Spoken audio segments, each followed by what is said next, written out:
네, 안녕하세요. 제가 오늘 발표드릴 내용은 Variational Autoencoder라고 VA라고 많이 알려져 있는 알고리즘이고요. 지난 시간에 아마 겐에 대해서 발표를 들으셨을 것 같은데 겐과 마찬가지로 VA도 제너레이티브 모델, 생성 모델 중에 대표적인 한 가지라고 생각하시면 될 것 같습니다. 생성 모델이라고 하는 것은 아마 겐에서 들으셨겠지만 우리가 무언가를 만들어내고자 하는 모델이거든요. 그것을 이제 감안하시고 이제 발표를 계속 쭉 들으시면은 좋을 것 같네요.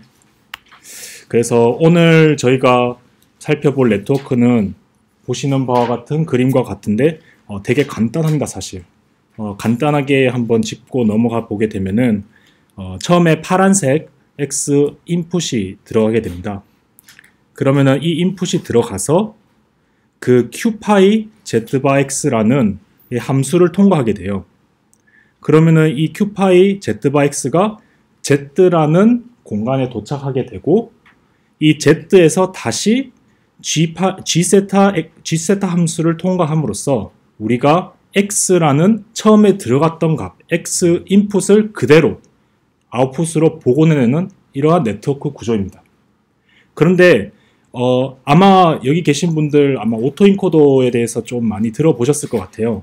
그래서 오토인코더가 워낙 유명한데 그 오토인코더의 구조를 똑같이 따라하고 있기 때문에 여기서도 오토인코더라고 부르긴 하는데 사실 아까 전에 제가 말씀드린 것처럼 이 베리에이셔널 오토인코더의 주 목적은 생성입니다.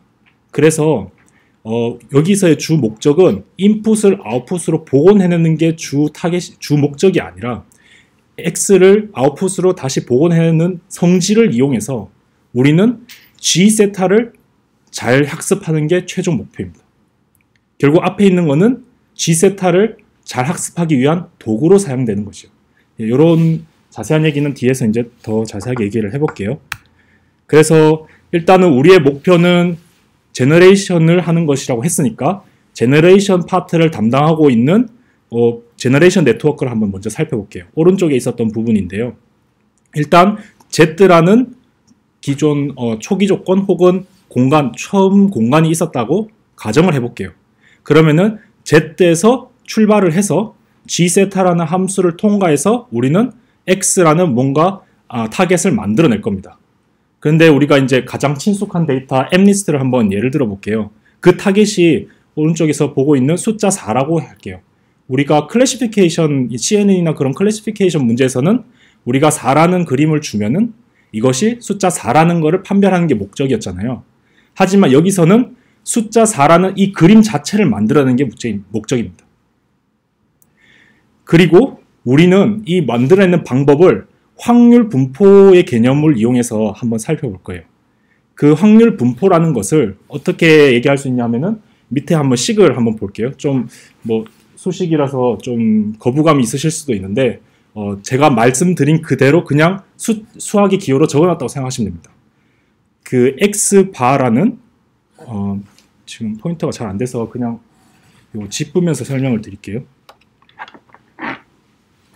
여기 보시면은 지금 우리가 p 세타라는 그 확률 분포가 있어요. p는 확률 분포를 의미하는 거거든요.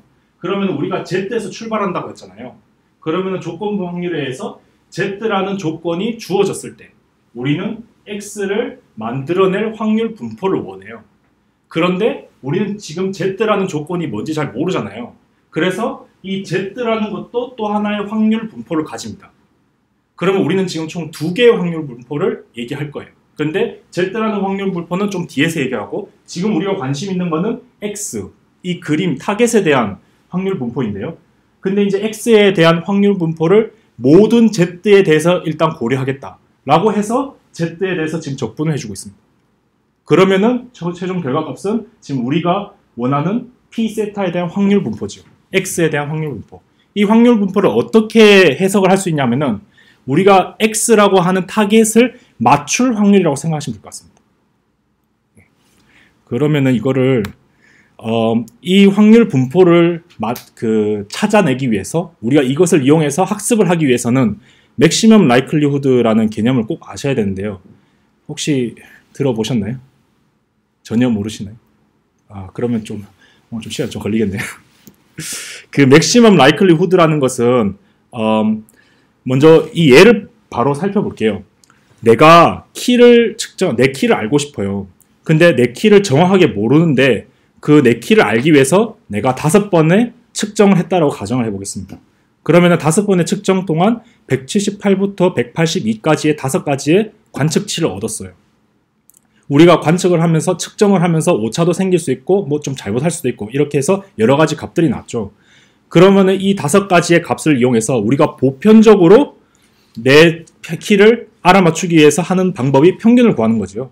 5개의 측정치를 구해서 그 5번의 횟수로 나눠주게 되면은 180이라는 숫자를 얻어서 내 키는 180쯤 되겠다 라는 게 우리가 일반적으로 생각할 수 있는 추정 방법입니다. 근데 이제 두 번째 방법으로는 우리가 MS를 이용해 볼 수 있는데요. MS는 아마 그 딥러닝이나 머신러닝을 공부하시면서 아마 많이 들어보셨을 텐데요. 개념은 이렇습니다. 우리가 원하는 정답을 X라고 두고 그 X와 현재까지의 관측값과의 오차를 최소로 하는 X를 찾는 거죠. 그래서 XI와 X의 그 오차의 제곱을 썸메이션 해서 이 썸메이션 값이 최소가 되는 X를 찾는 것이고, 지금 여기서는 이러한 식이 간편하기 때문에 우리가 2차 함수는 미분을 해서 최대값, 최소값을 구할 수 있잖아요. 그러면 미분을 하게 되면은 오른쪽과 같이 식이 정리되게 되고 이게 사실은 이제 평균을 구하는 식과 동일하게 나오게 됩니다. 그래서 이제 180이라는 숫자를 동일하게 얻을 수 있는 거지. 사실 이제 결과값은 동일하지만 개념은 전혀 다르게 우리가 출발을 했다고 생각하시면 될 것 같습니다. 마찬가지로 다른 방법으로 우리가 MLE, Maximum Likelihood를 에스티메이션을 이용해서 똑같이 180을 추정해낼 수 있는데요. 이걸 어떻게 생각하시면 될 거냐 하면은 우리가 원하는 건 결국에는 X예요. X를 원하는데 이 X를 맞출 확률이 X가 그 분산이 1인 정규 분포를 따른다고 가정을 해볼게요. 이 분포가 정규 분포를 안 따를 수도 있습니다. 하지만 여기서는 맥시멈 라이클리후드를 이용하기 위해서는 우리는 어떻게든 뭔가 분포를 하나 가정을 두고 시작을 하게 돼요. 그래서 분산이 1인 정규 분포를 따른다고 하는데, 그러면 우리가 이 X에 대한 모든 정보를 알기 위해서는 지금 하나만 알면 되죠. 왜냐하면 정규 분포라는 것은 두 가지 파라미터를 가지고 움직이는 분포거든요. 평균이랑 분산. 우리가 평균과 분산을 알면은 그 정규 분포를 그려낼 수 있어요. 그 정보를 다 안다고 할 수 있거든요. 근데 여기서는 분산이 1이라는 거를 줬으니까 우리가 찾아야 할 거는 그럼 이 분포의 평균이잖아요. 그래서 지금 이제 평균에 따라서, 평균의 경우의 수에 따라서 아래에 보시는 세 가지 그래프가 나올 수 있죠. 내가 평균을 178이라고 설정을 하게 되면은 제일 왼쪽에 있는 그림을 그릴 수가 있고, 평균을 180이라고 가정을 하면은 중간, 그리고 오른쪽은 내가 평균을 182라고 했을 때, 이런 식으로 우리는 평균을 마이너스 무한대부터 무한대까지 혹은 내가 원하는 바운더리 내에서 마음대로 이제 설정을 해줄 수가 있습니다. 그렇다면은 이러한 바운더리, 내 바운더리 내에서 내가 지금까지 5번을 측정해서 178부터 182까지의 관측값이 나왔다고 했잖아요. 그러면은 이 관측값이 나올 최대의 확률을 만들어낼 수 있는 분포를 찾는 게 ML입니다. 혹시 이해가 되셨나요? 어떠한 이 X에 대한, 그러니까 정답, 내 키에 대한 측정을 해서 어떤 값이 나올 확률은 어떤 분포를 딴다고 가정을 했어요. 그런데 그거는 분산이 1이라고 가정을 했고 또 가우시안 분포를 딴다고 가정했어요. 그러면은 우리가 평균만 알면은 내가 내 키를 측정했을 때 어떠한 분포의 값을 얻을 수가 있는지를 알 수 있잖아요. 그런데 그 평균이라는 수치에 따라서 그 분포는 움직이게 됩니다. 그러면은 어떠한 평균이 설정을 했을 때 내가 기존에 관측했던 그 5개의 수치가 가장 높은 확률로 나왔을 거냐 라는 개념으로 찾는 거예요. 평균을. 그러면은 지금 내가 평균을 178이라고 해볼게요. 가정을 한 거예요. 지금 난 평균을 모릅니다. 그러면은 나는 평균을 178로 가정을 했을 때 내가 5번의 관측치가 178부터 182가 나왔어요. 그러면은 이렇게 관측값이 나올 확률은 우리가 대충 근사치로 178은 0.4, 179는 0.3, 그리고 182는 0.05 이렇게 확률 분포를 얻을 수가 있죠. 그러면은 내가 실제로 5번을 측정했을 때 내가 얻은 값이 나올 확률은 0.00012가 됩니다. 0.00012. 0세개죠. 그리고 내가 평균을 180으로 설정을 해볼게요. 그러면은 내가 기존에 측정했던 5개의 값이 이러한 확률로 나옵니다. 마찬가지로 182도 이러한 확률로 나오고, 이런 식으로 쭉 계산을 했을 때 내가 기존에 측정했던 5개의 수치가 가장 높은 확률로 나올 수 있는 그 분포를 찾는 게 ML이에요. 그러면 여기서는 180이라는 숫자가 지금 다른 두 분포보다 더 높은 확률을 보여주고 있죠. 그래서 180이 내가 원하는 수치에 근사하다라는 것을 추측해 볼 수 있어요. 이러한 방식으로, 이건 그냥 제가 3가지 경우 수를 둔 거고요. 이러한 방식으로 정확하게 수학적으로 계산을 하게 되면요, px 그 확률은 정규 분포는 우리가 루트 2파이분의 1 그리고 지수함수 이런 꼴로 이미 증명이 돼 있잖아요. 알려져 있잖아요. 거기서 우리가 모르는 거는 평균뿐이에요. 그러면은 평균을 우리가 x로 둬요. 그러면은 위에 xi는 내가 측정한 5개의 관측치가 되겠죠. 그러면은 내가 그 5개, i는 1부터 5까지 5개의 관측치에 대해서 이 식에 넣어서 5개를 이렇게 곱했을 때 그 곱한 수치가 최대값이 되는 x를 구하면 되는 거죠. 그러면은 오른쪽과 같은 식이 되는데, 보통 우리는 일반적으로 수학에서 지수 함수에 대해서는 로그 함수를 취해서 계산을 좀 더 편리하게 합니다. 그러면은 보시는 바와 같이 a 플러스 b 안에 마이너스 2분의 식이가 이제 정리가 되겠지요. 그러면은 이 식을 가지고 우리는 이 식을 최대치로 만드는 x를 찾는 거예요. 그러면은 또다시 미분을 하게 되고, 그러면 결국에는 MSE랑 똑같은 형태의 식으로 정리가 됩니다. 그래서 결론적으로는 똑같은 형태가 왔지만 지금 우리가 살펴봤던 3가지 방식들이 다 다른 개념으로 접근하고 있다는 것을 확인해 볼 수 있어요. 그리고 우리가 앞으로 여기 VA에서 이용할 개념은 바로 마지막에 살펴봤던 ML이라는 개념입니다. 혹시 중간에 질문 있으시면 바로 좀 질문하시면 될 것 같아요. 왜냐하면 개념이 좀 안 잡힌 상태에서 넘어가면 나중에 좀 헤맬 수가 있어가지고. 그럼 MLE는 평균 분포를 따르는 그런 데이터에 대해서 그 중요한 질문인데요. 우리가 처음에 가우시안 분포를 따른다고 가정을 했잖아요. 그 가정을 토대로 움직입니다. 그래서 내 가정에 따라 움직이는 거예요. 지금은 내가 가우시안 분포라고 가정했지만 이게 바이노미얼 분포를 따른다고 가정할 수도 있고, 포화성 분포를 따른다고 가정할 수도 있고, 내가 먼저 이 분포를 따른다고 가정을 하고 시작하는 겁니다. 그래서 그게 사실은 장점이자 단점이에요. 이건 나중에 좀 이따가 설명해 드릴게요. 좀 더 나중에. 그러면 가우시안 말고 다른 분포로 가정하고 ML 할 수도 있죠. 할 수 있죠. 할 수 있습니다. 그 다른 분포에 대한 식을 도입하면 그대로 도입하면 돼요. 그 다른 분포에 대한 식을 곱셈을 해서 그 값을 최대로 하는 추정치를 만들면 되는 겁니다. 그렇게 시작하게 되고요. 꼭 가우시안 분포를 하지 않으셔도 된다는 거 짚고 넘어가겠습니다. 그래서 이제 우리가 ML이라는 개념을 알고 다시 이제 이 식을 보게 되면요, 우리가 다시 첫 번째 있는 식을 보게 되면은 p 세타라는 x에 대한 분포가 우리가 관심이 있는데, 그 분포는 아까 전에 말씀드렸듯이 z에 대해서 나오는 x에 대한 분포고, 우리가 z를 아직 뭔지 모르니까 모든 z에 대해서 적분을 해줄 겁니다. 그러면은 x에 대한 분포가 나오겠지요. 그런데 우리가 여기서 이 분포를 p 세타 x라는 그 분포를 최대값으로 만들기로 이제 MLE를 이제 이용할 거예요. 그러면 어떻게 이용하냐? 지금 이제 적분값이지만 사실은 우리가 가지고 있는 z라는 값은 continuous 하지 않아요. 왜냐하면은 z라는 것이 왼쪽에서 보시듯이 개수가 있거든요. 그 네트워크 안에 그 노드 개수라고 생각하시면 돼요. 그러니까 이거 마이너스 무한대에서 무한대까지 이런 연속적인 수가 아니라 우리가 z라는 공간을 디멘전을 정해주는 공간만큼의 숫자예요. 그러면은 디스크리트하기 때문에 이제 적분 대신 그 expectation 개념으로 생각해 볼 수가 있죠. 그리고 우리는 이 expectation을 최대치로 만드는 걸 찾을 겁니다. 그게 MLE 개념이에요. 이해되시나요? 그리고 중간에 로그를 취한 건 아까 전에 우리가 얘기했듯이 우리가 일반적으로 이제 가우시안 분포를 따른다고 가정했을 때 로그를 취하면 계산이 편리하다는 거, 그리고 또 다른 분포를 이용할 때 로그를 뭐 채도 되고 안 채도 되지만 보편적으로는 로그를 취해줍니다. 그리고 로그를 취해준다고 해서 뭔가 크게 변하지는 않고요. 예. 물론 이제 경우에 따라서 좀 달라질 수는 있겠습니다.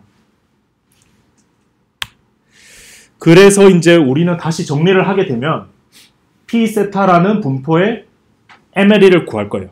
그것이 제일 위에 있는 식이에요. 이 한마디로 그냥 정리한 게 P세타에 대한 그냥 MLE입니다. 그런데 우리가 이제 이 X를 잘 만들기 위해서는 그럼 MLE 관점에서 이제 최적화시키면 되는데 아까 전에 우리가 Z를 기반으로 컨디션을 두고 시작을 했잖아요.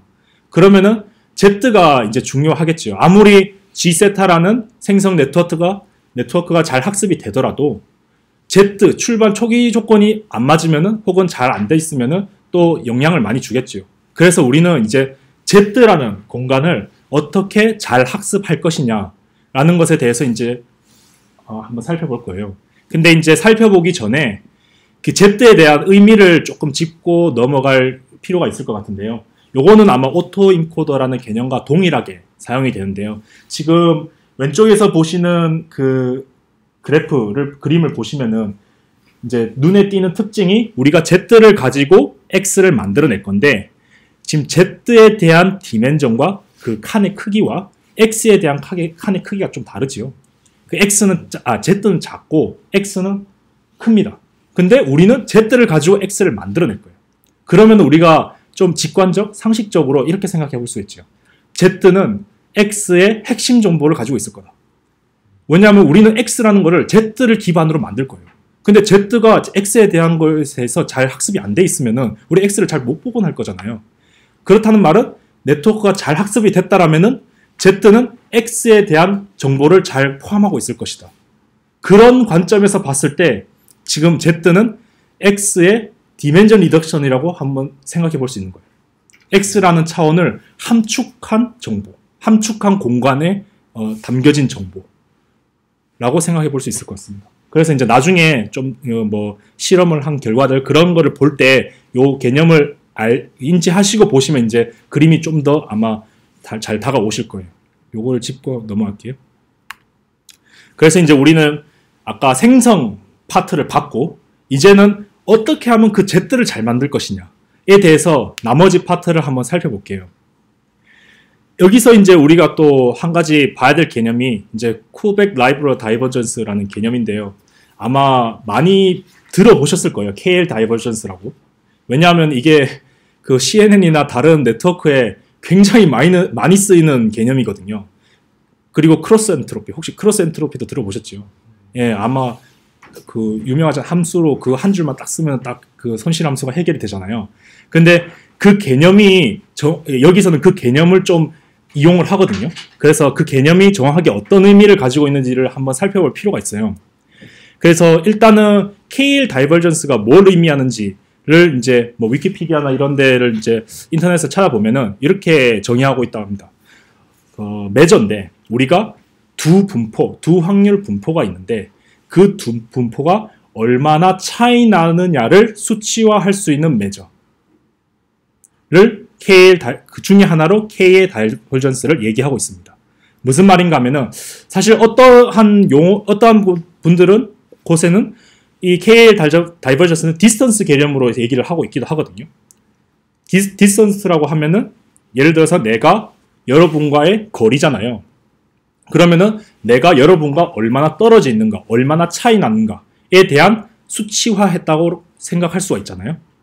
그런데 거리라는 것은 내가 있는 지점에서 여러분까지의 거리를 재나, 여러분에서 출발해서 내가 있는 거리를 재나, 동일하게 나와야 되잖아요.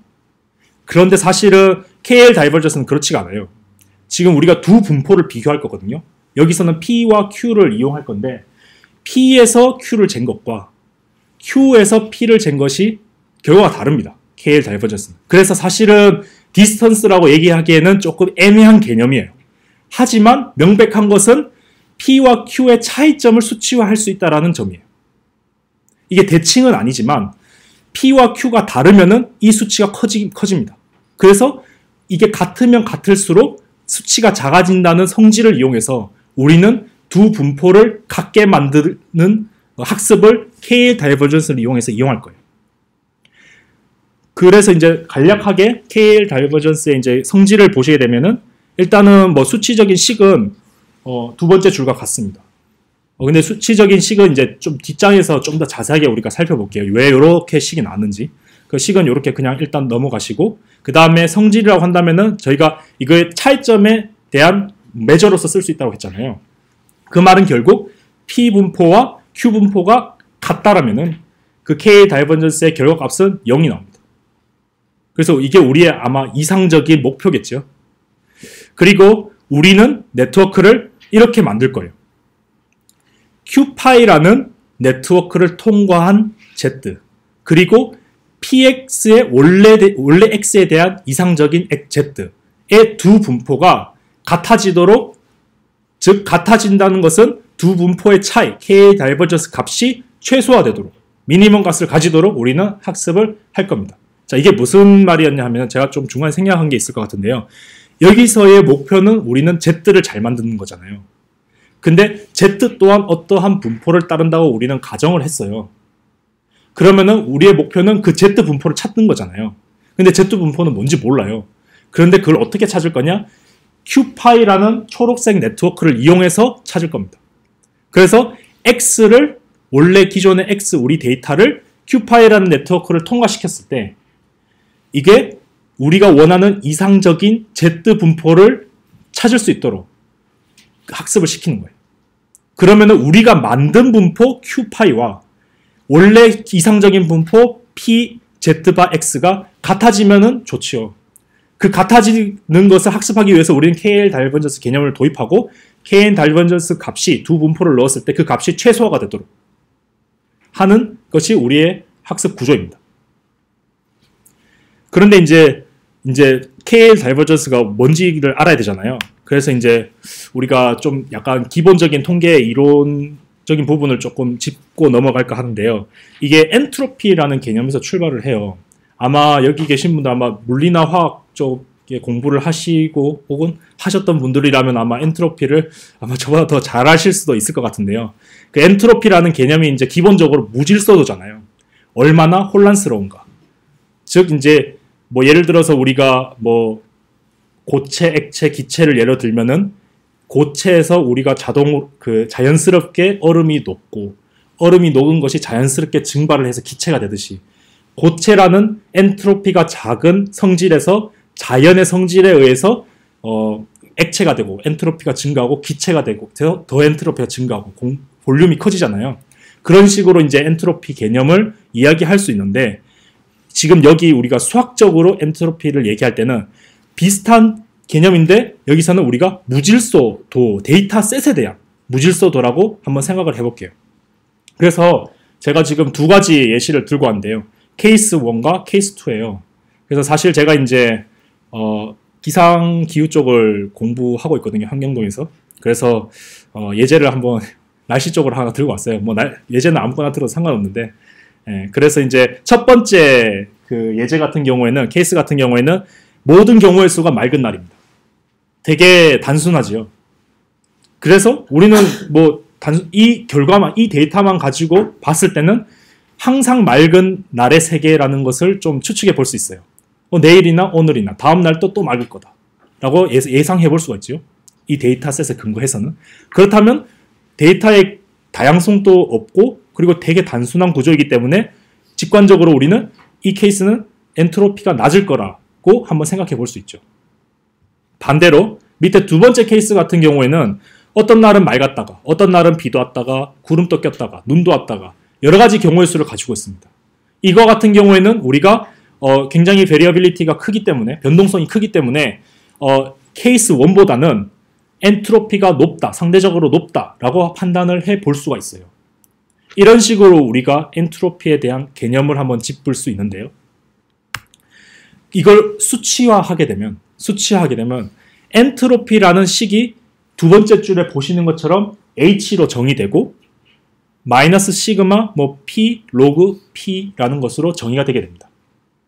이 식에 대해서는 조금 더 이제 뒤에서 알아볼게요. 그냥 이 식이 엔트로피를 수치화하는 식이라고 가정을 했을 때 그러면은 실제로 우리가 아까 전에는 케이스 1과 케이스 2가 직관적으로 그냥 얘는 상대적으로 엔트로피가 높을 것이다 이거는 낮을 것이다 라고 봤는데 실제 식에 대입해서 수치로 어떻게 엔트로피가 계산이 되는지를 한번 살펴볼게요. 케이스 1 같은 경우에는 항상 맑은 날이잖아요. 그러면은 이 경우의 수만 봤을 때는 맑은 날의 확률은 1입니다. 그죠? 전체 8개의 경우의 수 중에서 8번 다 맑은 날이니까. 그리고 다른 경우는 없어요. 그래서 맑은 날일 확률은 항상 1이고 그래서 px는 항상 맑은 날일 경우에 1이 되는 것이고 그것을 수치에 넣어보게 되면은 마이너스 1 곱하기 로그 1 마이너스 1 곱하기 로그 1 이것을 8번 더하는 게 되죠. 근데 로그 1은 0이에요. 그러면은 이걸 다 더하면은 결국에는 0이 됩니다. 그러면은 엔트로피가 굉장히 낮다라고 생각해 볼 수가 있죠. 반면에 두 번째 케이스 같은 경우에는 맑은 날이 8번 중에 4번이었어요. 그러면은 2분의 1이죠. 맑은 날의 확률은. 그리고 구름 낀 날은 8번 중에 2번이었어요. 그러면 4분의 1. 그리고 비가 온 날과 눈이 온 날은 8번 중에 1번씩이었어요. 그러면은 8분의 1이라고 이 데이터셋에 근거해서 생각해 볼 수가 있죠. 그러면은 이 확률을 그대로 식에 한번 넣어 볼게요. 그러면은 처음에 맑았던 날은 마이너스 2분의 1 곱하기 로그 2분의 1. 그리고 두 번째 맑은 날도 마찬가지로 마이너스 2분의 1 곱하기 로그 2분의 1. 세 번째, 구름이 낀 날은 확률이 4분의 1이었죠. 그러면은 마이너스 4분의 1 곱하기 로그 4분의 1. 이런 식으로 모든 경우의 수를 각자의 확률에 따라서 계산을 해보면은 1.75라는 수치가 나오게 됩니다. 그러면 이제 우리가 이 수치를 가지고 이제 좀 더 정량화할 수가 있죠. 케이스 1은 케이스 2는 케이스 1에 비해서 엔트로피가 높다. 얼마나? 1.75만큼이나 높다. 라고 한번 생각을 해볼 수가 있어요. 이게 엔트로피라는 개념이고요. 근데 이 식이 과연 그러면 어떻게 나왔느냐라는 것을 한번 좀 생각해 볼 수가 있는데요. 나이브 어프로치라고 이렇게 한번 생각해 볼 수가 있어요. 평균적으로 우리가 원하는 날씨를 예측하기 위해서 몇 번의 질문을 하면 맞출 수 있을까? 라고 한번 생각해 볼 수 있거든요. 자, 예를 들어 볼게요. 지금 케이스 1 같은 경우에는 항상 맑은 날이에요. 그러면은 내가 다음 날이 맑은 날의 확률은 얼마일까요? 다음 날이 맑아요? 아니면은 안 맑아요? 라고 질문을 한 번도 할 필요가 없죠. 왜냐하면 무조건 맑은 날이니까. 그러면은 나는 이 경우에 대해서는 질문을 할 게 없어요. 정답을 알고 있는 사람한테 질문을 할 필요도 없이 나는 다음을 추측할 수가 있어요. 그래서 엔트로피는 0이라고 생각해 볼 수가 있습니다. 간단하죠? 그런데 두 번째 경우 같은 경우에는 한번 조금 복잡하게 생각해 볼게요. 우리가 케이스 2라는 측정값이 있어요. 관측치가 있어요. 그리고 나는 다음 날의 날씨를 알고 싶어요. 그리고 신은 알고 있어요. 그래서 나는 신에게 질문을 합니다. 근데 몇 번의 질문 만에 나는 맞출 수 있을까요? 그것이 엔트로피거든요. 그래서 나는 질문합니다. 다음 날이 맑거나 흐릴까요? 아니면은 비가 오거나 눈이 올까요? 그러면 신은 항상 O 아니면 X로 대답해요. 그러면은 O라고 대답하면은 맑거나 구름이 끼겠죠. 그러면 나는 또 한 번 더 질문을 합니다. 그러면은 맑아요? 아니면은 구름이 껴요? 이렇게 질문하겠죠. 맑아요. 그럼 다음 날이 맑아요? 그러면은 신이 yes라고 하면은 다음 날이 맑을 것이고 no라고 하면은 구름이 끼겠지요. 그러면 내가 원하는 답을 얻기 위해서 두 번의 질문만에 도달을 했죠. 그죠? 그런 식으로 지금 다음과 같이 제가 그림을 그린 것과 같이 질문을 하게 되면은 모든 경우의 수, 4가지 날씨에 대해서 단 두 번의 질문만에 다 정답을 얻을 수가 있죠. 그죠? 이해가 되십니까? 그러면은 우리가 이것을 한번 계산해 볼 수가 있어요. 각자의 경우에마다 나는 두 번의 질문만에 정답을 구할 수 있다고 했잖아요. 그래서 앞에 2 곱하기 뭐시가 들어가는 겁니다. 첫 번째, 내가 해가 맑을 현상에 대해서 나는 몇 번의 질문 만에 정답을 얻을 수 있는가? 두 번 만에 얻었죠. 그래서 2라는 숫자가 들어갔고, 그런데 실제로 맑은 날일 확률은 얼마인가? 는 2분의 1이죠. 왜냐하면 8분의 4니까. 그래서 2 곱하기 2분의 1. 그리고 구름이 낄 확률, 그 같은 경우에는 이것 또한 두 번의 질문 만에 우리가 정답을 도달할 수 있죠. 그런데 구름이 나올 확률은 4분의 1이에요. 그러면 2 곱하기 4분의 1. 그런 식으로 내가 던져야 할 질문의 개수 곱하기 그 현상에 대한 확률이라는 이런 기대값 같은 개념으로 우리가 접근을 해볼 수가 있어요. 그러면은 이렇게 계산을 하면은 2가 나옵니다. 그죠? 왜냐하면 모든 경우의 수에 대해서 이제 두 가지 질문이니까 두 번의 질문만에 얻을 수가 있으니까. 그런데 우리가 앞에서 실제로 공식을 이용해서 엔트로피를 계산했을 때 1.75라는 값을 얻었어요. 그러면은 지금 엔트로피 2가 1.75보다 크지요. 그러면은 우리가 생각해 볼 수가 있죠. 나의 질문 구조가 지금 잘못됐죠. 이거보다 이렇게 질문하는 것보다 훨씬 더 좋은 방법으로 질문을 해서 효율적으로 얻을 수 있는 방법이 있다는 거죠. 그 가장 효율적인 방법이 엔트로피라는 개념이에요. 그래서 실제로 어떻게 질문하면 엔트로피에 대한 동일한 값을 얻을 수 있는지 한번 살펴볼게요. 해가 뜰 확률이 제일 높습니다.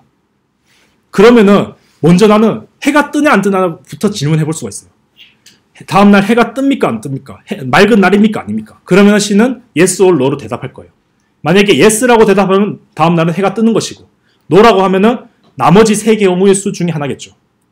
그러면은 나는 해가 뜨는 경우에 대해서는 단 질문 하나만에 알 수가 있어요. 그죠? 그래서 맑은 날의 경우에는 질문 하나 1 곱하기 2분의 1이 됩니다. 두 번째, 구름이 낀 날 같은 경우에는 처음 질문에서 해가 뜨지 않는다라는 대답을 얻었어요. 그럼 두 번째 질문으로 그러면 구름이 껴요 안 껴요? 라는 질문을 했을 때 yes라고 대답하면 구름이 끼는 거고 no라고 대답하면 구름이 안 끼는 거고 그러면은 내가 구름이 끼는 날에 대해서는 두 번의 질문만에 정답을 도달할 수가 있죠. 그래서 2 곱하기 4분의 1. 그리고 나머지 두 경우의 수 같은 경우에는 세 번의 질문이 필요합니다. 그래서 그냥 단순히 보면은 앞의 경우에보다 질문을 더 하는 것 같아 보이지만 이거 같은 경우에는 우리가 일어날 확률이 높은 것부터 먼저 확인을 하게 되면은 좀 더 효율적으로 질문을 덜 할 수 있다는 거죠. 그런 식으로 엔트로피를 계산하게 되면은 1.75라는 값이 나오게 됩니다. 자, 그렇다는 말은 우리가 어떠한 이 케이스 2라는 이런 현상을 확률 분포로 한번 생각을 해볼게요. 확률 분포라고 했을 때 맑은 날은 2분의 1, 구름이 낀 날은 4분의 1, 그리고 눈이 온 날과 비가 온 날은 8분의 1이죠. 이런 식으로 각각의 경우에 대해서 확률을 가지고 있는 확률 분포라고 했을 때 우리가 이 확률 분포에 대해서 엔트로피 값을 가질 수 있는 경우는 가장 효율적인 방법 하나겠죠. 내가 다른 방법으로 엔트로피를 이런 식으로 질문을 던지게 되면은 실제 가장 효율적인 방법의 엔트로피보다 더 높은 수치를 얻게 되겠죠. 그 말은 질문하는 방법, 엔트로피를 구하는 방법이 유니크할 수 있다는 거죠. 그죠? 이렇게 생각해 볼 수 있습니다. 자, 그러면 이제 가정을 해볼게요. 자, 이제는 아까 전에 봤던 그 맑은 날과 비가 오는 그런 분포를 모른다고 가정해 볼게요. 그걸 몰라요. 10만 알아요. 근데 나는 가정을 할 겁니다. 그냥 내 생각에는 맑은 날이 일어날 확률은 8분의 1이고 8번 중에 1번이고 구름이 날 확률도 8분의 1. 오히려 눈이 더 많이 올 거야. 그래서 눈이 올 날의 확률을 2분의 1로 가정을 해볼게요. 자, 여기서 나의 목표는 아까 전에 봤던 그 확률 분포, 맑은 날부터 눈이 온 날까지의 확률 분포를 맞추는 거예요. 근데 나는 그걸 모르니까 일단 이렇게 처음 윗줄에 있는 것을 가정하고 이제 시작을 해볼게요. 근데 질문하는 방법은 알아요. 그러면은 그 질문하는 방법의 엔트로피를 구하는 과정은 동일하다고 했잖아요. 유니크하다고 했잖아요. 그 과정으로 구했을 때만 우리가 1.75라는 값을 얻을 수 있었잖아요. 다른 질문 구조로 하면은 더 높은 값이 나왔잖아요. 그러니까 나는 그 구조를 아니까 나는 분포를 알고 싶고 내가 추측한 그 분포를 그 질문 구조에 넣어보는 거예요. 그러면은 지금 다음과 같은 식으로 계산을 해볼 수가 있어요. 내가 해가 맑은 날일지 아닐지는 한 번의 질문만에 얻을 수가 있는데 근데 이번에는 내가 가정한 것이 맑은 날일 확률은 8분의 1이에요. 그러면 1 곱하기 8분의 1이죠. 그리고 나머지는 2번의 질문, 그리고 3번의 질문, 동일한 방식으로 구하게 되는데 내가 분포를 잘못 추측했기 때문에 아까 전에 엔트로피보다 훨씬 상승을 했죠. 2.625. 그죠? 그렇다는 말은 우리가 엔트로피를 구하는 구조 방법을 알고 있을 때는 내가 여러 가지 경우의 수의 분포를 이용해서 그 실제 분포를 추정해낼 수 있겠죠. 이러한 경우도 집어넣어보고 저러한 경우도 집어넣어봐서 엔트로피 값이 최소로 가지는 게 실제 분포와 닮아 있겠죠. 혹은 실제 엔트로피 값과 동일하다면 내가 실제 분포를 찾은 것이고요. 이게 우리가 분포를 찾아가는 과정입니다. 그래서 이렇게 해볼게요. 우리가 이거 px라는 게 실제 분포예요. 실제 확률 분포. 우리가 찾고자 하는 확률 분포. 그리고 qx라는 분포가 이제 내가 가정할 분포예요. 왜냐하면 나는 px가 뭔지 모르니까 qx라고 가정을 하고 그 px를 찾아 나가는 거예요. 그러면은 우리가 아까 전에 봤던 그 식이 엔트로피라는 식이 이거의 엔트로피를 구할 수 있는 식이었다 했잖아요. 그 엔트로피를 구하는 과정은 우리가 알고 있어요. 그러면은 px를 가지고 엔트로피를 구했을 때는 1.75라는 값을 얻었고 px의 분포의 엔트로피에다가 qx라는 내가 가정한 분포를 집어넣었을 때는 2.625라는 수치를 얻었어요.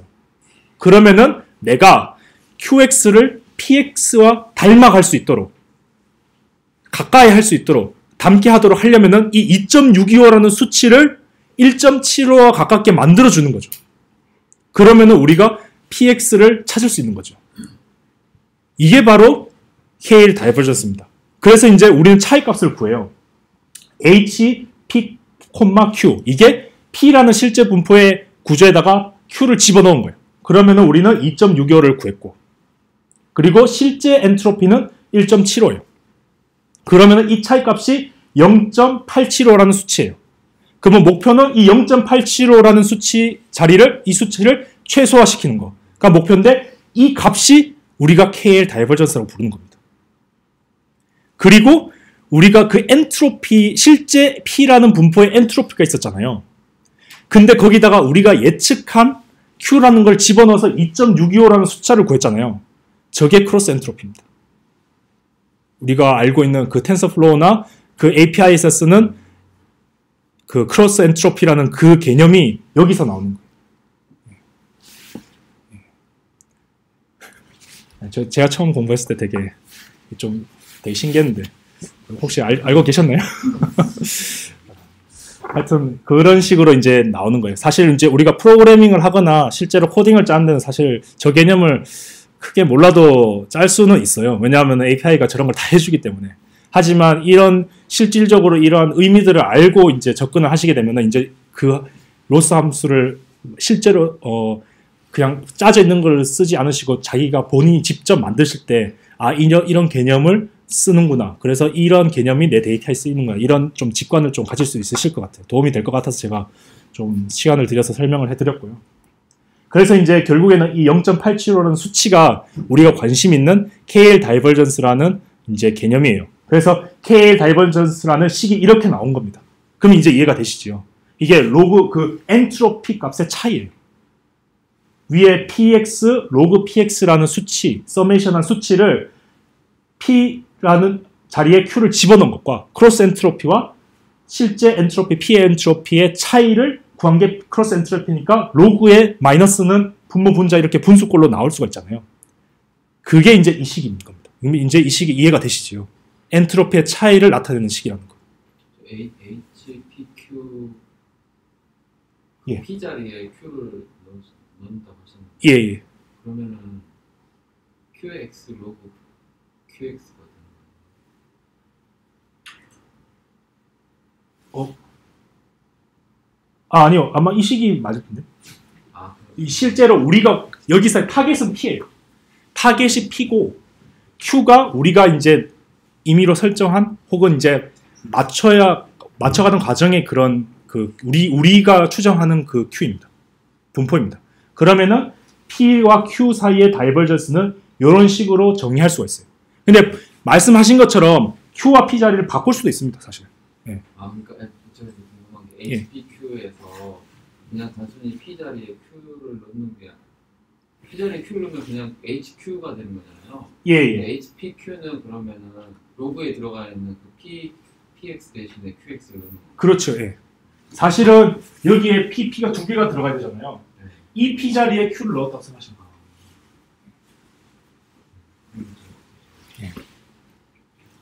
그러면은 그 도 차이 값이고요. 사실 이제 뭐 말씀드렸듯이 P와 Q의 자리가 바뀔 수도 있어요. 그러면 사실 개념은 조금 바뀌거든요. 그러면 이제 Q 분포가 실제가 되고 P를 Q로 찾아가야 되지요.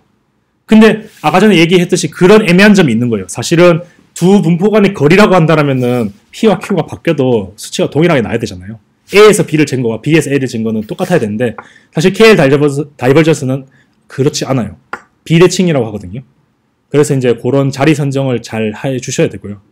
그리고 이제 이러한 성질 때문에 사실은 이제 좀 여러 가지 디스턴스 개념이 나옵니다, 사실. 제가 약자만 기억하고 그 풀네임을 까먹었는데 JS 다이버전스라고 이런 다른 다이버전스 개념들이 굉장히 많아요. 그런 것들이 이제 이러한 KL 다이버전스의 단점들을 보완하기 위해서 이제 발전되어 가는 그런 추가적인 개념이라고 생각하시면 될 겁니다. 아마 이제 좀 더 깊이 있게 공부하시면 그런 디스턴스 여러 가지 개념들을 아마 공부하시게 될 거예요. 이제 KL 다이버전스는 가장 기본적인 개념이고요. 그래서 이제 우리가 KL 다이버전스가 뭔지를 알고 이제 다시 지금 똑같은 페이지를 다시 그냥 돌아온 거거든요. 이제 알고 다시 보게 되면은 이제 뭔가 조금 이제 네트워크가 돌아가는 빠꾸가 좀 이해가 되실 거예요. 우리가 여기서 목표하는 것은 Z를 찾는 거잖아요. Z도 또 하나의 분포를 따른다고 했어요.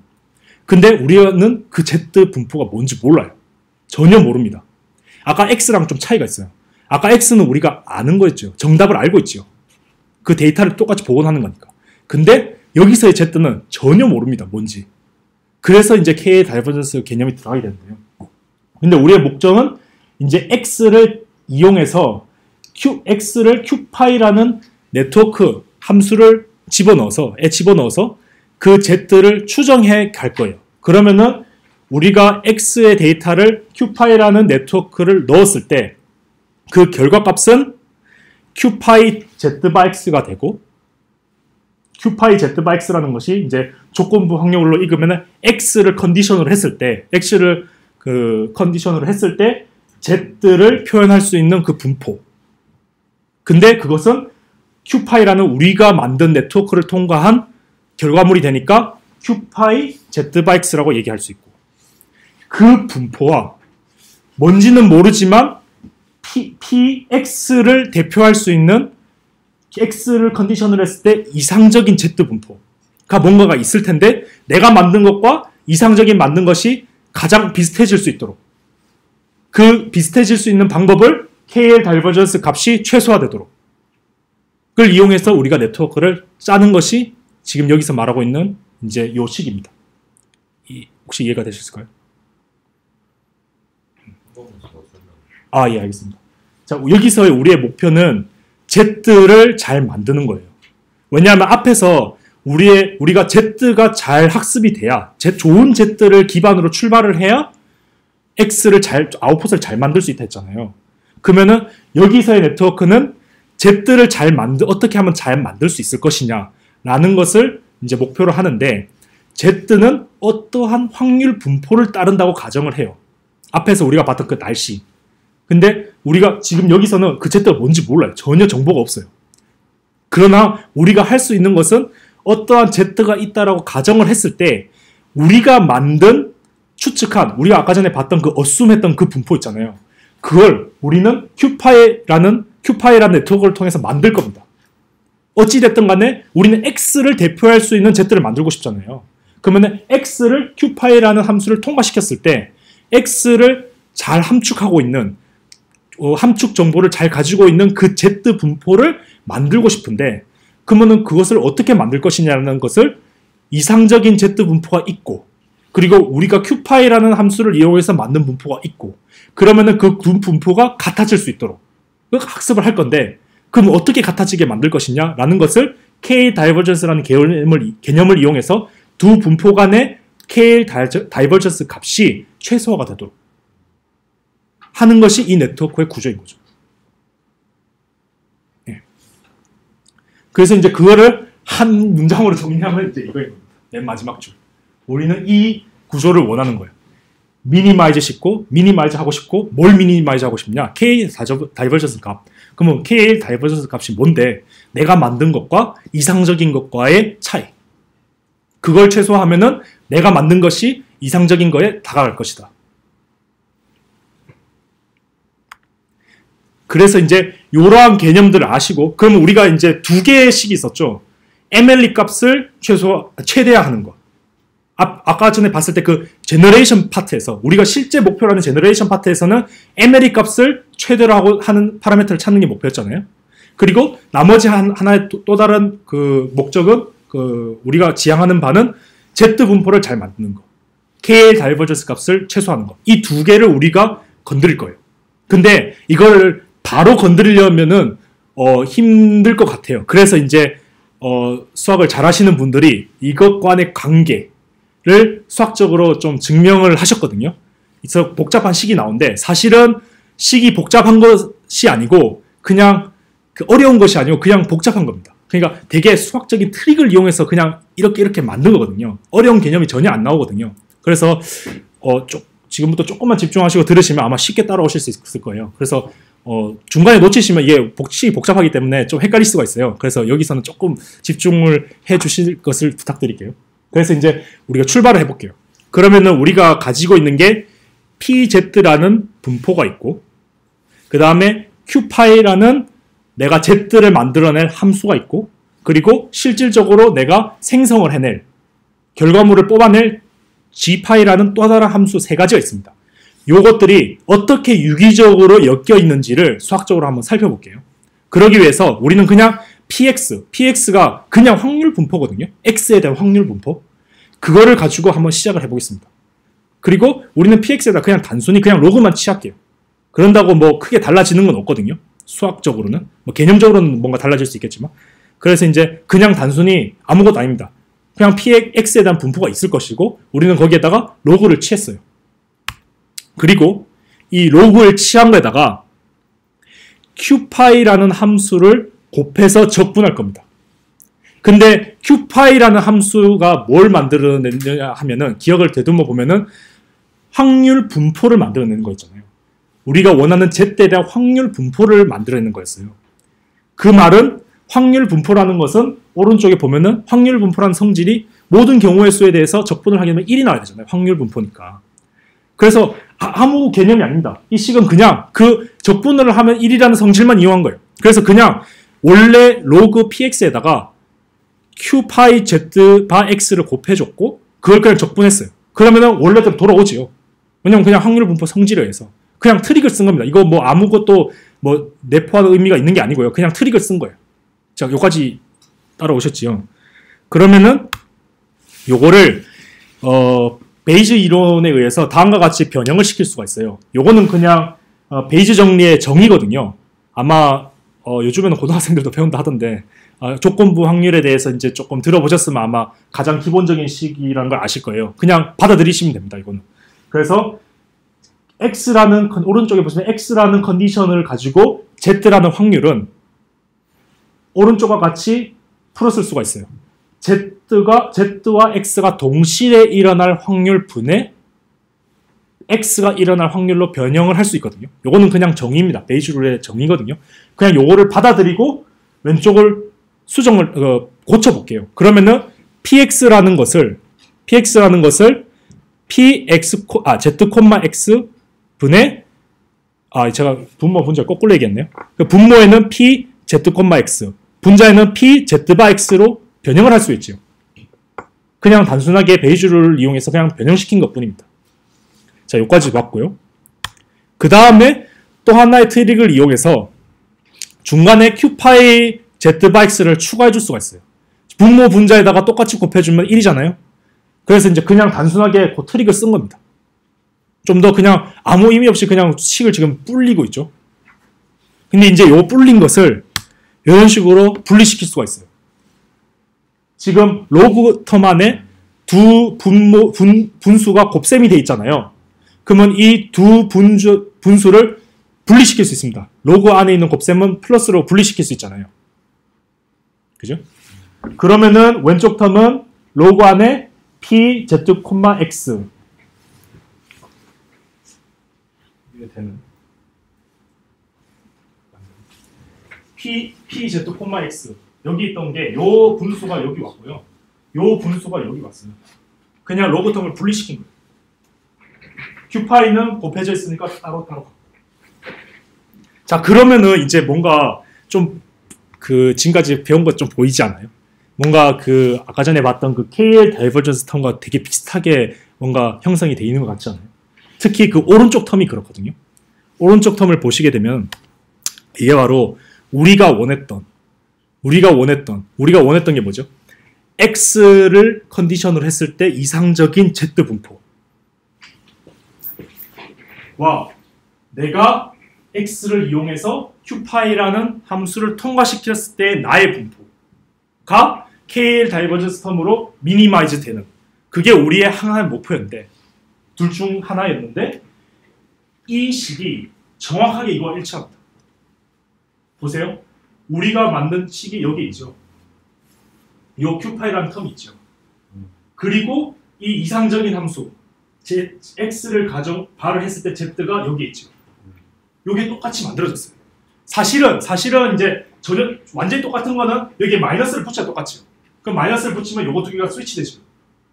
그러면은 정확하게 아까 전에 봤던 식에 일치하게 됩니다. 근데 이제 마이너스를 없다라고 이제 안에 집어넣었다고 가정했을 때 이러한 텀으로 이제 정확하게 우리가 두 번째로 목표로 했던 그 식이 딱 나와버렸어요. 그러면은 우리의 목표는 이걸 미니마이즈 하는 거잖아요. 그죠? 그러면 이 텀을 미니마이즈 시키면 되는데 한 가지 문제가 있습니다. 문제는 이 PZX를 모른다는 거예요. 저거는 10만 알고 있는 거예요. X라는 데이터에 대해서 이상적인 Z 분포는 아무도 모릅니다. 그렇기 때문에 우리가 이 텀을 유도는 해냈지만 이 텀을 건드릴 수가 없어요. 그러니까 계산을 할 수 없다는 얘기죠. 우리 네트워크를 설계할 수 없다는 얘기죠. 그러면은 이 텀을 미니마이즈 시키기 위해서는 여기서 트릭을 쓰는 겁니다. 아까 전에 우리가 이 모든 식이 출발을 한 거는 그냥 단순히 확률 분포에서 출발했잖아요. PX라는. 그럼 PX는 움직이지 않는 거예요. 고정적인, 어떻게 보면은 컨스턴트죠. 상수입니다. 상수. 그렇다는 말은 우리가 오른쪽 텀을 미니마이즈 시키기 위해서는 왼쪽 텀을 맥시마이즈 시키면 되죠. 그죠? 왜냐하면 두 개의 합은 항상 고정되어 있으니까. 그죠? 오른쪽 텀에 미니마이즈 시키기 위해서는 왼쪽 텀을 맥시마이즈 시키면 얘는 오른쪽은 자동으로 최소화가 됩니다. 왜냐하면 두 개의 합은 항상 똑같으니까. 그래서 우리는 네트워크를 왼쪽을 맥시마이즈 시키는 걸로 구조를 만들 겁니다. 예. 그리고 이게 아마 여기서 이제 이 논문에서 정의하는 아주 유명한 텀인 엘보 텀이라고 하는 거거든요. 에비던스 로어 바운드라고 해서 우리가 실제로 원하는 텀을 건드릴 수 없기 때문에 그것을 대변할 수 있는 또 다른 이제 상대적인 이 텀을 건드릴 거고, 이 텀을 최대화하는 것을 우리가 찾고 있기 때문에 그 로어 바운더리를 최대화시키면 되잖아요. 그러한 의미에서 이제 이름을 에비던스 로어 바운드라고 명명한 것 같아요. 하여튼 이제 뭐 우리의 목표는 결국 이 엘보라고 정의한 이 텀을 맥시마이즈 시키는 거예요. 자, 그럼 이제 이 식을 어떻게 맥시마이즈 시킬 거냐에 대해서 이제 또 한 번 식을 전개하게 됩니다. 자, 저거를 이제 우리가 어떻게 네트워크화 시킬 수 있을지. 자, 그러면은 이 엘보라고 정의한 이 텀을 그냥 그대로 들고 왔어요. 그리고 이걸 또 한 번 더 앞에서 했던 것처럼 막 트릭을 한번 써볼 겁니다.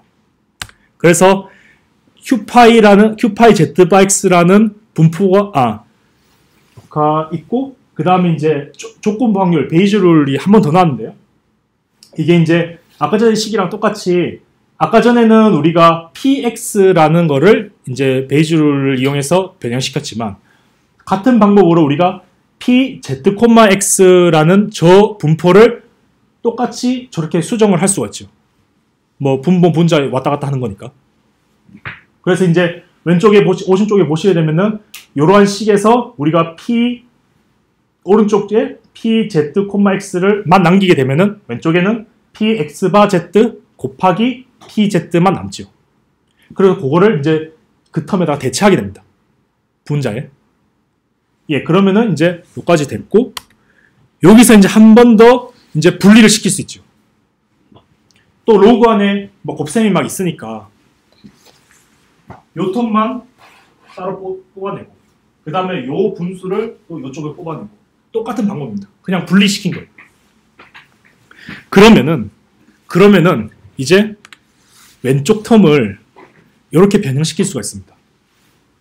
어떻게 변형시켰냐면은 우리가 아까 전에 MLE 막 얘기할 때 Z라는 것이 실제 우리 네트워크에서는 디스크리트 된 공간이라고 했잖아요. 그러면은 실제로 식은 적분으로 나왔으나 우리가 실제로 계산을 할 때는 이제 디스크리트한 경우의 수란 말이죠. 그러면은 적분을 expectation 개념으로 고칠 수가 있어요. 그냥 단순히 고친 거거든요. 무슨 말이냐면은 우리가 이 Z에 대해서 모든 Z에 대해서 할 건데 이게 이제 결국에는 Q파이가 그 Z를 대변하고 있고 그 로그 텀을 넣어서 이 Q파이가 그래서 여기에 붙은 거예요. Q파이에 대한 expectation을 구하는 거예요. 왜냐하면 Q파이가 우리가 가지고 있는 확률이니까. 그리고 확률, 그 기대 expectation을 곱할 때 확률 곱하기 그 앞에 나오는 숫자 있잖아요. 그게 이제 이거 로그 텀에 해당하는 거죠. 그 로그 텀이 여기 그대로 왔고 이제 이것을 expectation 개념으로 쓸 수가 있는 거죠. 그래서 그냥 저거는 그냥 단순히 그냥 continuous 개념에서 discrete 개념으로 그냥 변형시켰다고 생각하시면 됩니다.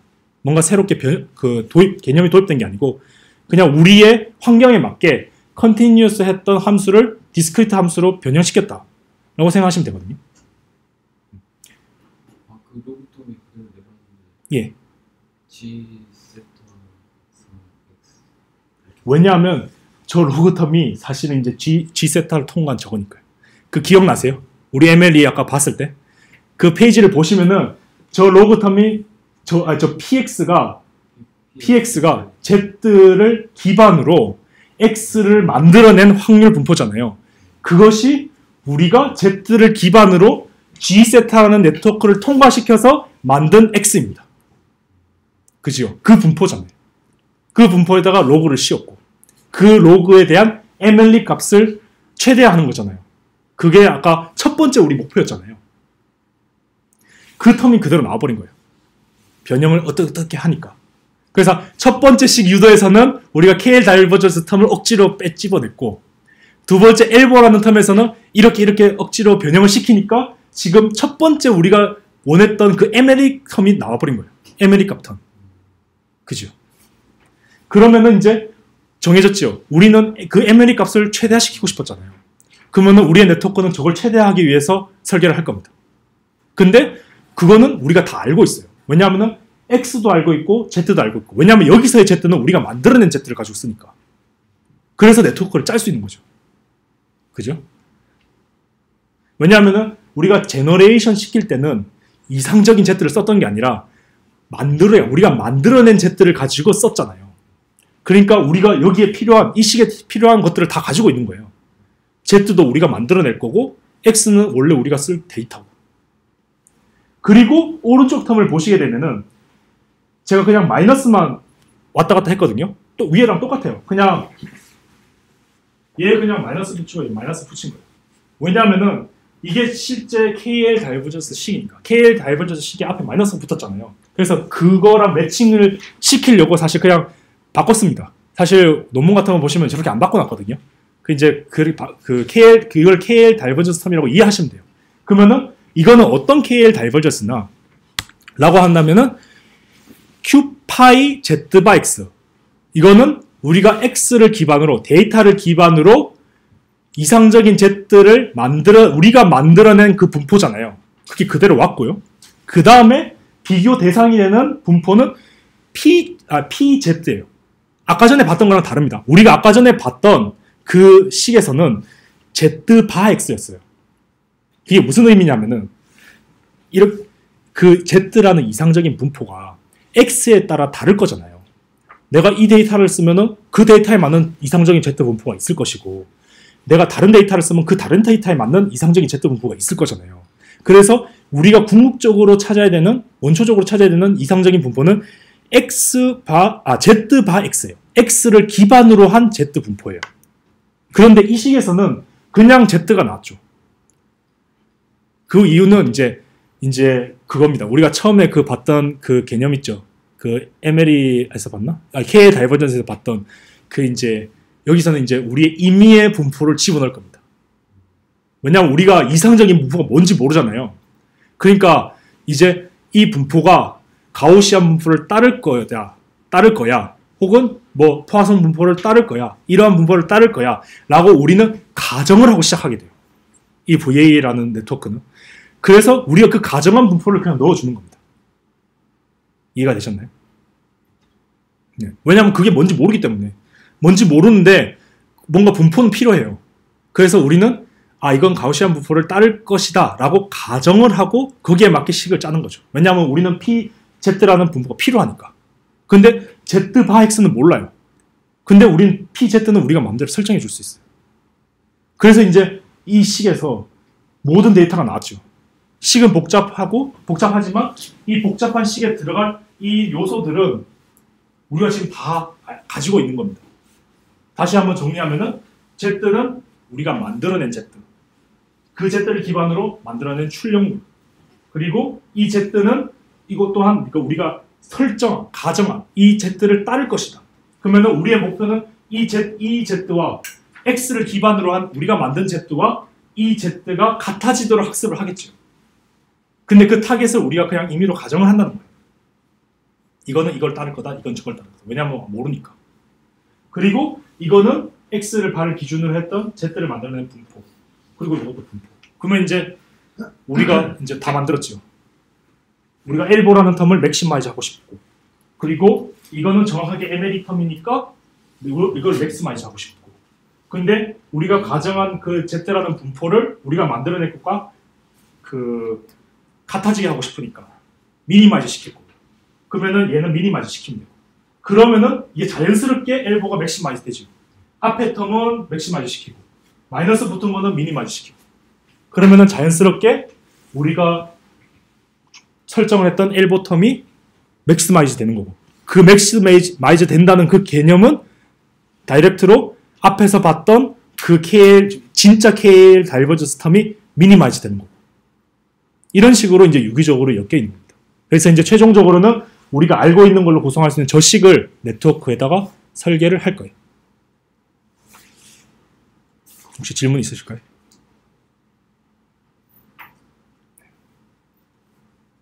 자, 그러면은 이제 다시 처음에 제가 발표할 때 처음으로 보여드렸던 이 네트워크로 돌아왔어요. 그러면 이제 이해가 되시죠?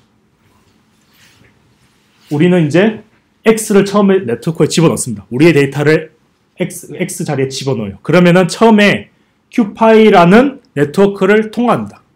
그러면 QPy라는 네트워크를 통과시키면은 Z라는 함축 정보가 생성되게 돼요. 그리고 이 Z를 기반으로 우리는 gset라는 함수를 또 통과시켜서 X를 복원시킬 겁니다. 근데 그 로스 함수, 우리가 설계한 그 로스 오브젝티브 함수는 QPy라는 함수가 Z를 잘 만들어내게끔, 그리고 Z라는 거를 이용해서 gset를 통과했을 때 다시 X를 잘 만들어내게끔, 그 두 개를 같이 잘 학습하게끔 로스텀을 만들어 준 거죠. 그래서 실제로 제가 지금까지 엄청 복잡하게 설명했는데요. 실제로 이 코딩하는 건 엄청 간단합니다. 뭐 CNN 그런 거 쓸 필요도 없고요. 물론 써도 됩니다. 근데 이제 응용하면 되는데, 실제로 이거 쓰는 거 있잖아요. 그냥 단순하게 이거 그냥 모든 게 풀리 커넥티로 다 만들면 됩니다. 아주 단순해요. 코드 한 5-6줄이면 다 만들어집니다. 근데 이제 이게 어떠한 의미를 가지고 있느냐를 설명하기 위해서 좀 복잡하게 제가 지금까지 전개해 왔던 거예요. 근데 이제 지금 색깔로 칠한 초록색 이 함수, 결국에는 우리가 코딩을 한다는 게 이 초록색 함수잖아요. 네트워크 함수잖아요. 이거는 엄청 간단합니다.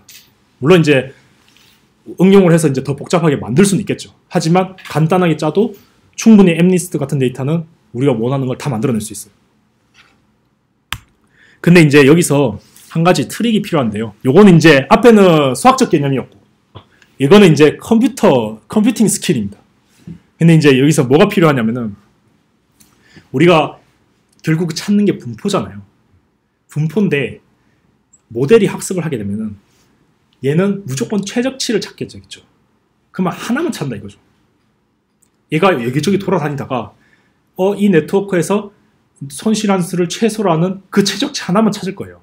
그러면은 우리가 관심 있어 하는 분포를 학습하기가 어렵습니다.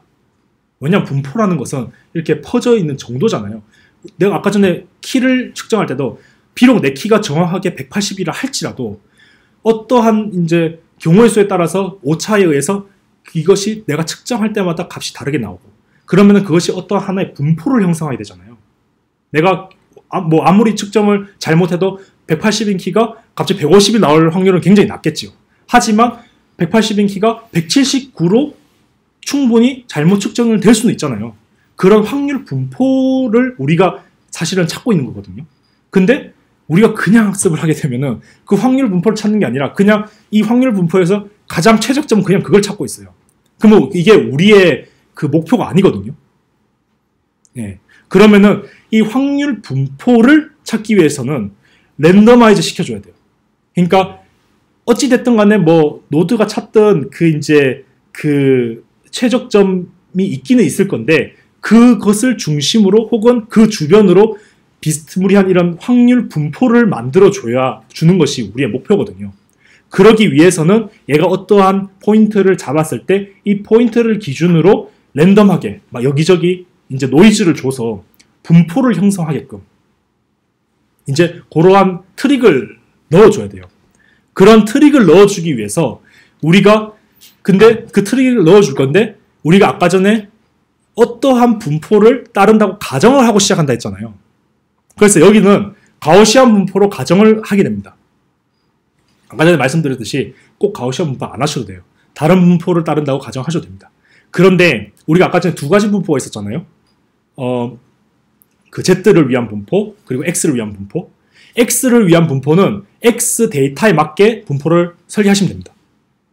그런데 사실은 이 Z에 대한 분포는 가우시안 분포를 많이 써요. 왜냐하면 가우시안 분포가 아닌 함수에 대해서는 이 식 전개가 매우 복잡하고 어렵습니다. 그래서 사실 가우시안도 어렵거든요. 근데 이제 가우시안은 뭐 기존에 이제 많은 수학자분들이 이렇게 정리해온 개념을 이용해서 그 복잡한 식을 되게 간단하게 만들어낼 수가 있어요. 그래서 보통은 가우시안 분포를 많이 사용합니다. 근데 이제 이 논문, 이 기법이 2014년도쯤에 나왔거든요. 그러면은 지금 2019년도니까 이걸 가만놔두지 않았겠죠. 컴퓨터 전공한 사람들이. 그래서 이 가우시안 분포만 건드릴 수밖에 없는 이 한계점에 대해서 굉장히 연구가 많이 진행됐어요. 그래서 지금은 다른 분포도 쓸 수 있습니다. 근데 이것저것 다른 분포들은 가우시안으로 표현할 수 있잖아요. 여러 개의 가우시안으로 X처럼. 그렇죠. 예. 그런 식으로 생각을 할 수도 있고요. 제가 말씀드리는 건 아예 가우시안 분포가 아닌 것들. 이렇게 예를 들어볼게요. 그냥 이제 우리가 통상적으로 통계적으로 알고 있는 분포뿐만 아니라 실제로 지금 어느 정도 수준까지 왔냐면은 그냥 말도 안 되는 그림의 분포를 만들 수도 있습니다. 예를 들어서 가우시안 분포는 우리가 이렇게 예쁘게 이렇게 원처럼 이렇게 퍼져 있는 거잖아요. 꽃 모양 분포도 만들 수 있고요. 동그라미 분포도 만들 수 있고요. 뭐 이렇게 달팽이 모양의 분포도 만들 수 있고요. 지금은 이 단계까지 왔습니다. 그러니까 되게 아티피셜한 분포까지 이용을 할 수 있어요. 근데 요거는 이제 좀 오늘의 그 바운더리를 넘어서 그런 것들이 있다라는 것만 말씀드리고 그런 부분에 대해서 좀 더 관심이 있으시면은 이제 논문들을 쭉 이제 찾아보시면서 공부를 하시면 될 것 같아요.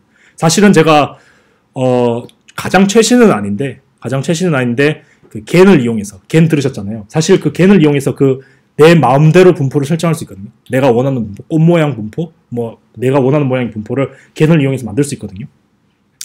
그런 내용을 제가 사실 겨울이었나 발표를 했어요. 그래서 그 구글 드라이버 찾아보시면 그 영상이 있습니다. 그래서 그거를 보시던가 아니면은 거기에 이제 관련된 논문이 소개되어 있으니까 그 논문을 한번 보시면은 이제 좀 도움이 되실 것 같고요. 오늘은 근데 거기까지 가기는 좀 시간이 많이 부족해 보이고 그래서 이제 다시 본론으로 넘어와서 일단은 우리가 분포를 이제 원해요. 그러면은 이제 거기에 대한 그 노이즈를 줘야겠죠. 근데 이제 가우시안 분포를 따른다고 가정을 했을 때 가우시안 분포에서 중요한 파라미터 두 개가 평균이랑 분산이잖아요. 그래서 네트워크가 이 Z라는 공간에서 평균과 분산의 값을 뽑아내도록 설계를 합니다. 그러면 자동적으로 분포는 형성이 됐죠. 우리가 평균과 분산만 알면은 그 분포 그려낼 수 있잖아요. 식은 정해져 있으니까. 그래서 분포를 우리가 알고 싶은 건데 네트워크는 그냥 단순하게 두 개의 수치만 뽑아내면은 자동으로 우리는 분포를 알 수 있는 거예요. 평균이랑 분산. 그래서 이제 실제로 아까 전에 두 개라고 했는데 이제 그 두 개가 이제 두 개는 맞는데 그 두 개가 뮤와 시그마를 뽑아낼 수 있도록 설계를 하게 됩니다. 그리고 우리가 뮤와 시그마를 뽑았는데 그냥 뽑으면은 하나의 뮤와 하나의 시그마만 나오잖아요. 그러면 여기서 랜덤을 어떻게 시킬 것이냐, 랜덤 분포를 어떻게 시킬 것이냐에 대해서 이 시그마 텀에다가 랜덤 값을 곱해줍니다. 엘리먼트 와이즈로 곱해줘요. 이게 이제 리파라메터라이제이션 트릭이라고 논문에서 이제 얘기하고 있거든요. 실제로 이제 사실은 우리가 정확하게 얘기하면은 뮤, 시그마를 따르는 분포 내에서 랜덤으로 뽑아야 돼요. 근데 그게 컴퓨터 코딩을 하기 어렵습니다. 그걸 못해요. 그래서 이제 그럼 그걸 어떻게 대체할 수 있을까? 라고 했을 때 뮤와 시그마를 일단 구해놓고 시그마에다가 우리가 그냥 난수를 하나 만들어내서 그거 곱해줘요. 그러면은 이제 대략적으로 이제 그 랜덤이 되는 거죠. 랜덤화 되는 거죠. 이게 이제 트릭입니다. 리파라메터라이제이션 트릭이라고 이제 논문에서 소개하고 있고요. 이런 식으로 우리가 이제 랜덤을 넣어서 이제 분포에 대해서 학습을 하게 됩니다. 그래서 이제 뮤와 시그마에 대해서 구하고 시그마에서 임의의 난수를 그냥 막 곱해주고 이것을 다시 합쳐요.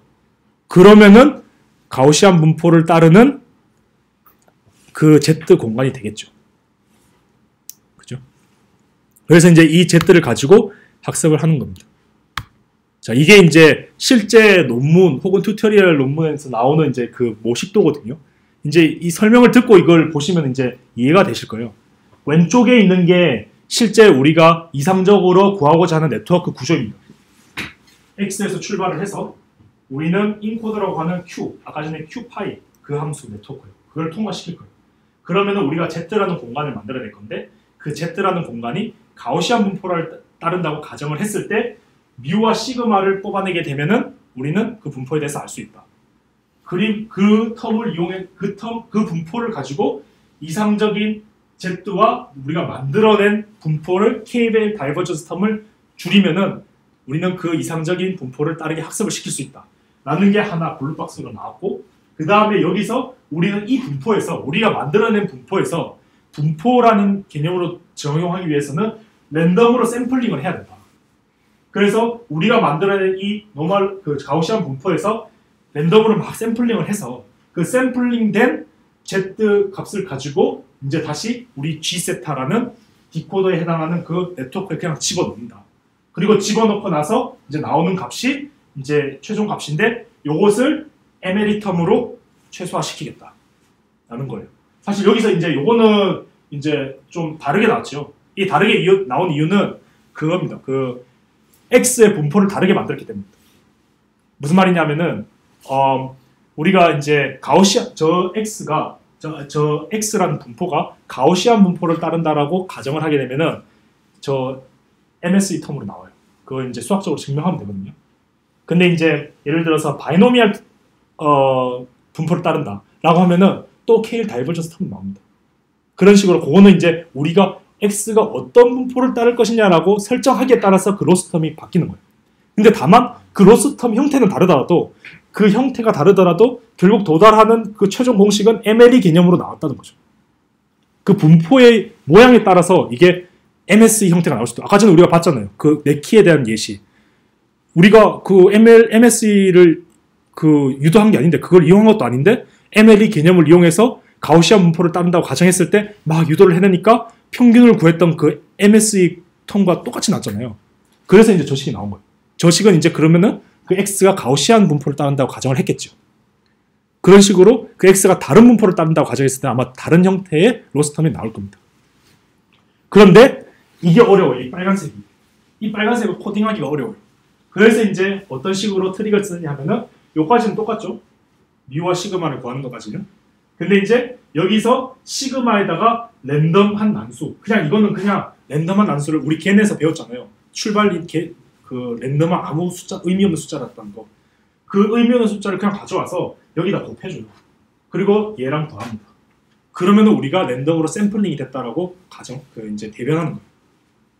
그리고 다시 넣어주면은 이제 똑같은 형태로 이제 통과시키면은 이제 우리가 최종적으로 원했던 그 구조를 만들어낸 거죠.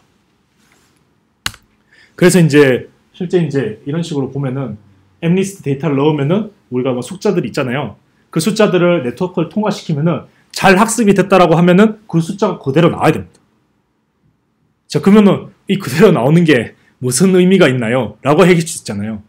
근데 아까 전에 제가 처음에 말씀드렸어요. 이 네트워크의 원초적인 목표는 생성 모델이라고. 복원이 아니라 생성이라고. 그러면은 결국에는 우리가 관심 있는 거는 이거예요. 앞에 있던 거는 보조 수단이었어요. 그러면 학습이 다 되고 나면은 우리는 앞에 거 이제 안 씁니다. 이 뒤에 것만 써요. 그러면 이게 무슨 의미냐? Z라는 공간만 이용해서도 우리는 이 숫자들을 다 만들어낼 수 있는 거예요. 우리가 학습해낸 그 학습에 들어간 숫자들을 전부 다 만들어낼 수 있습니다. 근데 저것만 똑같이 만들어내면은 별 의미 없겠죠. 이것뿐만, 여기서 이제 우리가 왜 분포를 이용했냐라는 것을 확인할 수 있습니다. 자, 이게 학습이 잘 된 Z 분포거든요. 똑같아요. 그냥 이 숫자를 집어넣어서 이 Z라는 공간을 통과하고 이게 숫자가 그대로 나오면은 학습이 잘 된 겁니다. 근데 이 Z라는 분포가 우리가 가정해낸 우리가 X라는 자료를 대변할 수 있는 그 분포가 Z라는 분포가 지금 어떤 식으로 학습이 됐냐면은 이게 지금 가우시안 분포를 따른다고 한번 가정해 보세요. 그러면은 이 중간점을 지점으로 이렇게 막 퍼져나가죠. 그죠? 그래서 이 퍼져나간 그 분포에서 이쪽은 5를 만들어내고 이쪽은 6을 만들어내고 이쪽은 4를 7을 만들어내고 이런 식으로 얘가 나름대로 자기 나름대로 데이터의 규칙, 패턴, 특징들을 뽑아내서 자기만의 분포를 만들어내버린 겁니다. 그러면은 이게 어떻게 되느냐? 내가 3이라는 숫자를 만들어내고 싶어요. 그러면은 우리가 학습이 다 되고 나면은 이거 필요 없다 했잖아요. 이거 떼버리고 Z에다가 요 좌표 집어넣습니다. 3 어딨죠? 여기. 예를 들어서 여기가 0,0이라고 했으면은 3,3 집어넣어요. 그러면 요 그림이 그대로 딱 나옵니다. 내가 만들어낼 수 있는 거예요. 지금 Z뿐만 아니라 이 Z 분포를 보시게 되면은 나는 이거밖에 안 집어넣는데 예를 들어서 뭐가 좋을까요? 2라는 숫자를 보겠습니다. 이게 뭐 2처럼 생겼는데 나는 이 숫자밖에 안 집어넣는데 나는 변형된 형태의 2를 만들어낼 수 있는 거죠. 나는 이 2를 전부 다 주지 않았어요. 모델에 주지 않아서 내 데이터가 아니에요. 그런데 얘가 그냥 학습을 해냈어요. 내가 준 데이터에 대한 피처들을 뽑아가지고. 그래서 그 랜덤화된 분포를 만들어내니까 그 분포에서 형성된 그 이제 숫자들을 보게 되면은 내가 주지 않은 데이터임에도 불구하고 그 특징을 반영한 또 다른 데이터를 만들어내는 거죠. 이게 이제 이 VAE 생성 모델의 굉장히 이제 메리트 있는 부분입니다. 그래서 사실 여기서는 이제 여러 가지 숫자를 집어넣어서 이렇게 만들었잖아요. 제가 여기 가져오진 않았는데 이렇게 안 하고 이렇게 할 수 있어요. 내가 네트워크에다가 숫자를 가르쳐줘요. 1이라는 숫자 만들어줘. 그러면은 모델은 숫자에 대한 정보를 학습할 필요가 없죠. 왜냐하면 내가 1이라고 가르쳐줬으니까 2일 때는 이건 2야. 3일 때는 3이야. 그런데 Z는 무조건 통과해야 되죠. 그리고 어떤 분포를 만들어내겠죠. 그러면 어떤 걸 만들어낼까요? 숫자인데 숫자인 아닌 정보에 대한 거. 모양을 만들어냅니다. 그래서 2를 넣잖아요. 그러면은 5만 가지 이 모양을 얘가 다 만들어내요. 그 내가 설정해준 분포에 따라서. 그래서 사실 제가 들은 바 인터넷에서 본 것 같아요. 그 이제 들은 바에 의하면은 이제 이러한 모델을 이용해서 실제 사업을 한 사람도 있어요. 어떤 사업이냐? 내 그 글자체를 만들어내는 거예요. 얘가 이제 네트워크가. 내가 적어준 거를 학습시키면은 그 스타일을 얘가 학습을 해가지고 그 글자체를 내가 이제 그냥 2라는 정보만 줬을 때 내 글자체에 맞게 이걸 변형시켜주는 거예요. 뭐 그런 식으로 이제 응용을 할 수 있는 거죠. 요거는 이제 제가 그 논문이나 그 사례에 대해서는 뭐 정확하게 읽어본 건 없기 때문에 뭐 그런 걸 찾아보시면 될 것 같습니다. 제가 인터넷에서 본 것 같아요. 그런 식으로 이제 생성 모델로 응용될 수 있다는 게 이제 VA가 어떻게 활용되느냐에 대한 거였습니다. 좀 장시간 발표했는데요. 여기까지가 제가 준비한 발표고요. 혹시 질문 있으시면 자유롭게 하시면 될 것 같습니다.